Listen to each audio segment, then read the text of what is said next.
My name is Jim Estes, and today I'm going to talk about a drill that I think is extremely important for the swing plane.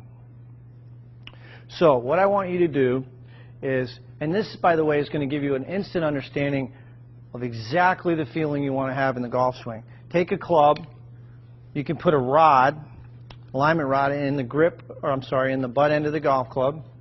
Take the golf club, turn it like you're going to hold it, and then what I want you to do is take that club, put it right against your left hip, so you're holding both clubs here. Now you've got an alignment rod on the ground and a golf ball, and what I want you to do, getting into your good posture position, your weight over the arches, feel balanced. The insides of the heels are going to be about the width of your hips. Take a swing back, slow motion, and trace with that alignment rod the target line all the way up. The shaft should be parallel to your target line at the top, and then slowly coming down, trace the line. And do this in slow motion. Right into the impact position. So this is a great feedback tool, visual feedback tool for learning the proper swing plane. Go right to your impact position. I encourage you to do this drill in slow motion, and if you have 5 minutes a day, if you do this drill every day, I guarantee you're going to improve your golf swing. So again, I think you'll find this to be extremely helpful. JimEstesGolf.com if you have any questions. Okay, so, I'll just sort of give you the root cause of your problem. Your lower body doesn't really move enough. You initiate the downswing right there with your hands. You see that first little move right there? So the sequence is off.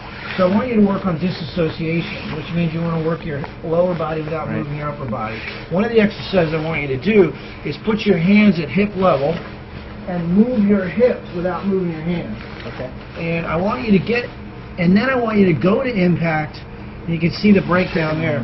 Yeah, and that's just from a lack of lower body. And it's not so much that you don't use it, it's just you don't use it in the right sequence. Okay. So like throwing a baseball, your left leg goes toward the target and your arm goes back. That's called co-activation. You have two opposing forces moving in opposite directions. So as you finish the backswing, that push from the ground is not there.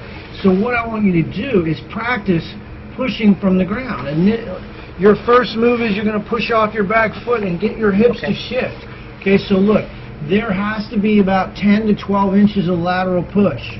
Now there's a number of exercises you can do. You can put a stick right here and push your knee against it. Give you something to move that knee and push off and get that going. Because you see, where I drew this line is where I want your left hip to be. And you don't quite make it over there. So there's just, the sequence is a little bit off. This line. Yeah, okay. So let me just show you what I would prefer. And you can practice this as a separate movement. So like if I draw a line at 90 degrees straight up from his left heel or his left toe, there's a baby pinky toe. So you can see the shift that takes place there. So there's there's a fair amount of lateral movement there in the knees. And what's more important is as he's finishing his backswing, he's already starting down. You can see, so he's getting some push going the other direction. You're just not getting any of that push. So your first move is with your hands, and then you unload the shaft. And when you unload the shaft, you're going to chicken wing. There's no other choice. And so I think the whole root cause is we got to get your lower body a little more active. So fitness-wise, I would be doing some squats and some jumps. In other words, I got an artificial knee. That's okay. And you don't have to do a lot of just weight-bearing exercise. You don't need to do any weights. All right. I do, and sometimes I get a little stiff. But yeah, artificial knee. I mean, did you have a total knee done? Yeah. Okay, so the other one's actually worse. So. Well, that's part of the problem, obviously. I mean, I think mentally I've made some adjustments. Yeah. So the other thing is we can. I mean, even if you don't get your lower body, it's moving, which is good. I've seen people that don't move it at all, and so in your old swing, you swung your arms close to your body. In other words, they swung in toward you. And so, yeah, getting this idea of swinging out and extending, that's all going to happen when you get your lower body more active. And, yeah, I mean, that knee, I think you can do it. Yeah, I'll work on it. Yeah, and so there's where your inconsistency lies. Now, we can do a number of drills. There's, you saw the 3 drills I gave you in that thing you bought. But also, this drill is awesome. This lag drill, and what you're going to do is start with your arms extended, and you're actually going to load the shaft as you swing the club toward the target. See what I'm doing there? I'm loading. Well, if you threw a ball, that's exactly what you would do. Right. So you would start with the shaft parallel to the ground, both arms extended. You wouldn't really have any wrist cocked, so you can see my wrists aren't cocked. And then as you swing forward, you're going to load the shaft. Practice loading that shaft. You see how it goes up. Yeah, see how I'm loading it. You're so I'm loading the shaft or cocking it as I swing forward. And you can see the legs and see how everything's moving there. So that's a good drill. You can imagine yourself throwing. If I said take a ball, Buzz, and hold your arm out and then throw it, I guarantee you your lower body would move.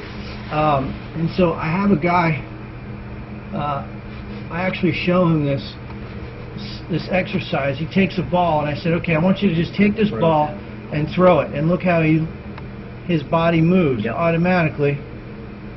And so that's a good idea. If you're looking for movement in tennis, it's the same thing. You're transferring energy. I've done that drill. Not for quite a while, but I have done that. Yeah. So another one would be the step change of direction and a one-arm drill. So in step change of direction, you're going to start with your feet together, and as you swing back, you're going to step forward simultaneously. I'm trying to find a better. Here we are. So the ball's in front of your feet, and you're going to swing and step simultaneously. Got it. Okay. And then come on into the ball and swing through. So those are some ones you can do. Then this pivot drill. You just cross your arms over your shoulders, get in front of a mirror, and just practice moving your hips forward. Notice the upper body stays rotated as you do that. Yeah, so that's again, you want to do some movement patterns, you know, that are gonna give you that feeling of swinging from in to out. All right.